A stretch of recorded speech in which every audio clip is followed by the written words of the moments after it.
Kalau kita menguap tanpa menutup mulut ataupun kita tak menahan diri kita. Sunnahnya ialah Nabi SAW suruh kita supaya tahan. Kalau rasa nak menguap tu tahan. Tahan, jangan bagi menguap. Antara tips ya, tips untuk menahan daripada menguap ini antaranya ialah kita cuba gigit lidah kita ataupun sentuh dengan gigi. Lidah ni kita cuba gigit sedikit, jangan gigit sampai putus, gigit saja. InsyaAllah rasa nak menguap tu akan hilang. Ini yang saya biasa buat daripada kecil lagi. Saya terbaca mana-mana tak ada petua dia kan, kalau tak nak menguap gigit lidah ataupun just tahan. Kalau tak boleh juga, kata Nabi SAW, tak boleh tahan juga, nak juga terbuka mulut tu, maka tu tutup. Jangan bagi ngangor, jangan terbuka besar macam tu. Itu antara sebabnya syaitan akan ketawakan kita. Dan dalam hadis yang lain, syaitan masuk. Syaitan masuk dalam tubuh kita. Allahu a'lam bishawab. Baik, macam mana nak tahu adanya kehadiran jin dalam tubuh manusia? Bila kita ruqyah, dia nak tahu apa tanda-tandanya. Yang pertama, tertutup atau berkedipnya kedua-dua mata atau kelopak mata secara berlebihan, atau meletakkan kedua-dua tangan pada kedua-dua mata. Mata dia berkedip-kedip, berkedip-kedip macam tu, ataupun dia tahan muka dia macam ni, ataupun dia tutup telinga dia. Kadang-kadang ada pesakit dia tutup telinga dia. Dia macam surah tak nak dengar. Dia tak nak dengar kita baca. Ini tanda-tanda. Yang kedua, menggigil secara kuat pada tubuh orang yang dirasuk atau menggigil secara ringan pada kelopak mata. Kita boleh tengok kesan dia menggigil. Kemudian yang ketiga, pergolakan yang sangat dahsyat. Ini pergolakan dalam diri dia, dalam jiwa dia. Tiba-tiba orang yang kena ruqyah tu dia rasa lain macam. Dia rasa macam nak marah, macam nak mengamuk, macam nak ketawa pun ada. Ada orang yang saya ruqyah, beberapa orang lah, yang tengah-tengah ruqyah dia gelak, dia ketawa. Dia ketawa. Kenapa kau ketawa? Tak tahu, rasa nak ketawa. Rasa nak ketawa je. Ini jin lah. Ini ada tanda-tanda jin. Yang keempat, teriakan. Dia berteriak ataupun dia mengerang. Sakit. Macam tu lah lebih kurang. Menyebut namanya. Yang ni menyebut nama orang lah. Kadang dia menyebut nama orang, menyebut nama jin ataupun menyebut nama siapa-siapa lah. Kemudian bila ada tanda-tanda jin ni nak bercakap, maka antara benda kita boleh tanya. Kalau kita ni lah, kalau kita boleh bertanya, kita tanya, siapa nama awak? Ataupun apa agama awak? Awak ni agama apa? Awak ni Islam ke kafir? Dan cerita. Awak ni Islam ke bukan Islam? Dia akan jawab, saya Islam. Kalau awak Islam, kalau betul awak Islam, kenapa awak rasuk manusia? Jin Islam patutnya jin yang baik, tidak rasuk manusia. Jin Islam, kalau dia betul jin Islam, kadang-kadang dia akan jawab, contohnya, sebab orang ni menyakiti saya. Orang ni dia menyakiti saya, ataupun dia bunuh anak saya, ataupun dia bunuh ahli keluarga saya. Kenapa macam tu? Sebab tadi dia pergi keluar, dia berjalan dan dia pijak anak saya sampai mati. Kadang-kadang macam tu, memang ada kes macam ni. Jadi bila berlaku macam tu, so kita kena explain, kena nego. Dengan jin ni kita boleh nego. Bukan nego lah, maksudnya kita muzakarah. Sebab mereka makhluk yang uqala ni ada akal, makul. Diorang ni bukannya tak ada akal, mereka ni makhluk yang sama macam kita. Cuma mereka ni sikit perangainya lurus bendul. Dia ingat kita nampak mereka. Ini peliknya jin ni, dia ingat kita ni nampak mereka, seolah-olah kita ni sengaja menyakiti mereka, padahal tidak, padahal kita tak tahu pun. Jadi kita boleh beritahu orang ni tak sengaja. Dan walaupun kalau betul pun dia menyakiti awak tak boleh buat dia begini, awak tak boleh sakiti dia, ini haram. Kita boleh cerita halal haram, apa hukum syariat, apa hukum dalam agama. Dan kita pun minta dia keluar. Kalau awak maafkan dia dan awak tinggalkan tubuh dia. Kalau awak rasuk dia, itu lagi haram, lagi dosa besar. Begitulah lebih kurang. Kalau dia bukan Islam, dan kita boleh ajak dia kepada Islam. Walaupun kita kata tidak ada 100% guarantee. Sama ada jin ni betul-betul Islam ke bukan Islam. Kita tak tahu. Benda tak nampak kan. Ia sekadar jin yang menggunakan lidah manusia untuk bercakap. Entah dia bercakap benar, entah dia berdusta, kita pun tak tahu. Tapi kita ni dalam Islam diajar untuk menghukum benda yang zahir. So kita bertindak atas apa yang zahir, apa yang nampak. Apa yang terdaya oleh kita. Kita tak mampu, kita tak ada kuasa. Tak, kita pun bagi tahu kau dekat jin tu, ginilah, kau nak selamat dunia akhirat, kau masuk Islam. Kita pun pujuk, kita pun kata, kalau boleh kau masuk Islam, beriman pada Allah, bertakwa pada Allah, dan insya-Allah kalau kau mati kau masuk syurga, kau dapat nikmat. Kau jangan ikut langkah syaitan, kau jangan jadi syaitan, engkau jangan jadi geng iblis, engkau jadilah jin yang saleh, jin yang bertakwa, dan kau belajarlah agama daripada jin-jin yang Islam, yang ulama jin. Kalau dia nak masuk Islam, alhamdulillah. Dan bila dia dah masuk Islam, kita pun kata, okey, sekarang kau dah Islam, engkau Islam, manusia ni pun Islam, dua-dua Islam tak boleh sama-sama menyakiti.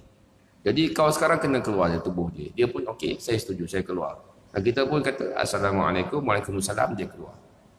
Baik, sejauh mana keberkesanan teknik ini, ataupun sejauh mana keberkesanan benda ni, sejauh mana benarnya, Allahu a'lam. Saya kata Allahu a'lam. Tetapi biasanya pesakit yang diganggu, dan bila jin dia masuk Islam ataupun jin dia setuju untuk keluar, bila kita berdialog, biasanya betul-betul keluar. Kenapa kita tahu dia keluar? Bukan kita nampak dia keluar, tak. Sebab pesakit itu sendiri rasa dah tak ada lagi gangguan. Dia rasa aman, dia rasa tenteram, tak ada lagi nak sakit, tak ada rasa lagi mimpi-mimpi menakutkan, tak ada lagi nampak kelibat-kelibat bayang-bayang. Jadi Allahuakbar. Cuma peringatan, jangan terpercayalah, jangan percaya 100%. Dan janganlah kita pula rasa bangga, oi, saya pernah rawat orang ni kan. 1,000 jin. Dia pun percaya. Dia cerita ke orang, saya pernah mengislamkan 8,000 jin. Mana awak tahu 8,000? Wah, dia jin tu cakap dia ada 8,000 orang dalam tu. 8,000 jin. Yalah, entah betul ke, entah tipu, mana awak tahu. Jadi simpan sendiri sudah. Simpan sendiri-sendiri. Kalau kita tahu kita pernah mengislamkan jin ke apa ke, kita pernah merawat orang, dan kita pernah mengajak jin tu jadi Islam, kita simpan di sini sudah. Tak payah cerita ke orang. Tak perlu kita nak mempromosikan diri kita. Sebab biasa ada perawat yang dia mempromosikan diri dia begitu. Buat poster, buat banner, kan? Ada program seminar rawatan Islam. Buat banner. Tu dia gambar perawat tu, gambar ustaz tu. Lepas tu sebelah tu tulislah nama dia, contohlah Ustaz Abu Humaid Sufri. Pengalaman pernah menangkap 800 ekor jin, pernah berdialog dengan jin berusia 3,000 tahun yang pernah hidup pada zaman Firaun. Tu dia. Pernah mengislamkan 8,000 jin. Dia tulis, dia seolah-olah benda tu autentik, seolah-olah benda tu betul. Padahal kalau betul pun mana saya tahu. Kan? Entah jin tu cakap saja umur dia 3,000 tahun. Entah tahu umur baru 30 tahun. Dan sebab tu kita ni kena hati-hati dengan talbis iblis. Sebab matlamat kita dalam rawatan hanyalah untuk menolong orang. Orang ni, member ni kena rasuk. So kita nak tolong, nak keluarkan jin ataupun nak suruh jin tu dalam tubuh dia keluar. Kalau jin yang merasuk tu jin yang jahat, jin yang kafir, dia tak suka bacaan Quran. So kita baca Quran untuk dia, kita ruqyah. Itu tujuan ruqyah. Untuk memberikan kekuatan pada rohani pesakit tu, kekuatan jiwa dia, kekuatan roh dia, dan sekaligus untuk menghalau syaitan. menghalau jin yang dalam tubuh dia, itu saja. Bukan untuk kita jadikan modal. Dan ada juga sebagian orang yang melampau dari segi apa? Dia ruqyah bukan nak halau jin, tapi dia nak panggil jin. Ini jadi masalah juga. Antaranya yang terkenal, boleh tengok dekat YouTube, nama dia Ben Halimah. Saya sebut nama dia sebab saya nak tahzir. Saya nak bagi peringatan, jangan follow orang ni, jangan ikut apa dia buat. Jangan tonton ataupun nak tonton untuk ibrah tak apa, tapi kalau jangan, bukan tonton untuk ikut apa dia buat. Apa dia buat? Dia punya kerja, dia panggil seorang perempuan ataupun pesakit perempuan. Perempuannya pakai nikab lah, dia pakai purdah, dan dia panggil jin untuk masuk dalam tubuh perempuan ni, dan kemudian dia berdialog dengan jin tersebut melalui lisan, melalui lidah perempuan ni. Ini tak boleh. Mana boleh kita panggil jin untuk suruh dia rasuk manusia? Tujuan ruqyah untuk kita halau jin, bukan panggil jin. Dan lagi teruk, dia menggunakan ayat daripada surah Al-Baqarah, aina ma takunu ya'ti bikumullahu jami'a, aina ma takunu ya'ti bikumullahu jami'a. Di manapun kamu berada, Allah Ta'ala mengumpulkan kamu semuanya. Di manapun kamu berada, Allah Ta'ala mengumpulkan kamu semuanya. Guna ayat Quran untuk panggil jin. Kemudian dia pun berdialog. Kau dah masuk dalam tubuh ni? Ya, saya dah masuk. Siapa nama awak? Nama saya Michael. Awak daripada mana? Saya daripada India. Bilakah Dajjal akan keluar? Dajjal tak nak keluar tak lama lagi 10 hari lagi. Di mana dia akan keluar? Dajjal akan keluar dekat mana? Dekat Syria. Siapa akan ikut Dajjal? Yahudi. Dia macam, dia nak tahu berita masa depan. Ramalan, apa akan berlaku. Ini namanya bomoh. Inilah bomoh. Tukang sihir, kerja sama macam bomoh. Tapi orang panggil dia Syekh. Ini masalahnya, Syekh Ben Halimah. Fitnah. Ulama kita berbincang ataupun menulis apa hukum bercakap dengan jin. Ini kena kita teliti. Jangan main-main tuan-tuan. Silap tanya berdosa. Terutama sekali bila kita tanya jin tu, jin kau betul jin? Ya, saya jin.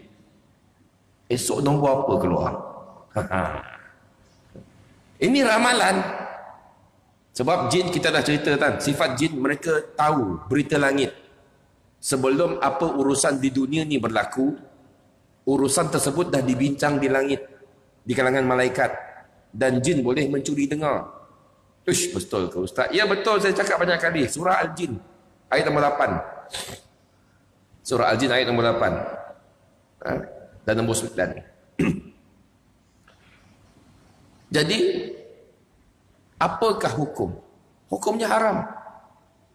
Tapi kalau kita bertanya dengan jin tentang apa yang sudah berlaku. Sudah berlaku. Contoh, di mana kamu letak buhul sihir dia? Kamu kata kamu datang dengan sihir. Ini sihir. Ya, sihir. Saya jin sihir. Di mana buhul itu diletakkan? Dalam perigi ataupun dalam longkang depan rumah dia. Ini tak apa. Sebab benda itu sudah berlaku. Tapi kalau benda tu akan berlaku ataupun belum berlaku, maka tak boleh tanya. Ya. Inilah dia antara kaedah rawatan dan juga apa yang kita boleh cakap dan tak boleh cakap dengan jin. Ya. Kesimpulan dia sebelum kita sudahkan kuliah kita. Yang pertama, anda semua, tuan-tuan, puan-puan, ayahanda, ibunda sekalian yang saya hormati, saya kasihi, semua di sini boleh bantu rawat orang yang kena kerasukan. Saya bagi ijazah semuanya. Bukan saya bagi, memang agama kita ni sudah ajar kita. Macam saya cakap, kita bacakan ayat yang kita faham, yang kita tahu. Dan nombor satu yang paling penting ialah tawakal pada Allah SWT. Yakin dan tawakal. Jangan berharap dengan ustaz-ustaz. Sikit-sikit Ustaz Sufri datang. Pukul 12 malam. Kalau Ustaz Sufri, mana sekarang? Dekat Putrajaya. Boleh datang rumah saya sekarang, anak saya kena rasuk. Saya kata, tak apalah, esoklah tuan. Esoklah, tak apa. Ataupun, tuan rukyah sendirilah. Dan saya dah ajar, macam mana? Boleh. Boleh, insyaAllah. Kalau anak jiran kita ke, tetangga kita, kawan-kawan kita ada masalah, tak perlu panggil Ustaz Sufri, ataupun tak perlu panggil mana-mana Ustaz. Buat sendiri. Sebab apa? Wa may yatawakkal 'ala Allah, wa may yatawakkal 'ala Allah, fa huwa hasbuh. Barang siapa bertawakal kepada Allah, maka Allah Taala sudah cukup baginya. Hasbiyallahu la ilaha illahu alaihi tawakkaltu wa huwa rabbul arsyil azim. Cukuplah bagi saya Allah Subhanahu wa taala. Cukup bagi kita Allah Taala. Itulah formula saya selama ini. Bukan ada apa yang special pada saya ataupun pada perawat lain. Bukan dapat wahyu pun, bukan nabi pun, tak ada. Yang kami ada cuma keyakinan, tawakal dan yakin. Itu saja. Selebihnya kita serah pada Allah Taala. Selebihnya kita serah pada Allah Subhanahu wa taala. Allah Taala alam. Insya-Allah kita jumpa lagi bulan hadapan jika ada usia yang panjang dan ada rezeki, insya-Allah. Segala yang salah dan silap daripada kesilapan saya sendiri dan juga syaitan, semua yang benar daripada Allah Subhanahu wa taala. Aqul qouli hadza wa astaghfirullah li wa lakum. Kita tutup dengan kafaratul majlis. Subhanakallahumma wa bihamdik asyhadu an la ilaha illa anta wa astaghfiruka wa atubu ilaik. Wabillahi taufiq. Wassalamualaikum warahmatullahi wabarakatuh.